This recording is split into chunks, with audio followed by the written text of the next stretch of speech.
নদীতে রোহিঙ্গা অনুপ্রবেশ রোধে কোস্টগার্ড সবসময় সক্রিয়ভাবে কাজ করে আসছে। অতীতেও আমরা এই বাংলাদেশের নিরাপত্তা এবং সার্বভৌমত্ব রক্ষায় এই কাজে আমরা সবসময় অংশগ্রহণ করে এসেছি। আমরা আমাদের গোয়েন্দা নজরদারি এবং আমাদের সকল সদস্যের সক্রিয় অংশগ্রহণের মাধ্যমে। এই জন্য এই ব্যাপারে আমাদের যে কাজ সেটা চলমান থাকবে।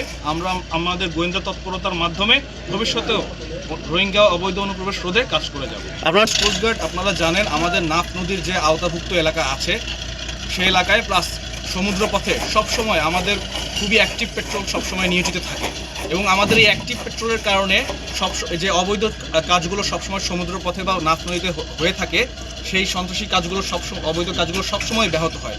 আমরা এই কার্যক্রম চালিয়ে যাচ্ছি এবং আমাদের এই অ্যাক্টিভ পার্টিসিপেশন এবং সক্রিয়ভাবে কাজ করার কারণে নাফ নদী এবং সমুদ্রপথে রোহিঙ্গা অনুপ্রবেশ সহ সকল ধরনের অবৈধ কাজে ব্যাপক বাধা বিপত্তি সৃষ্টি হয়েছে, যার মাধ্যমে দেশের সার্বিক নিরাপত্তা নিশ্চিত হচ্ছে।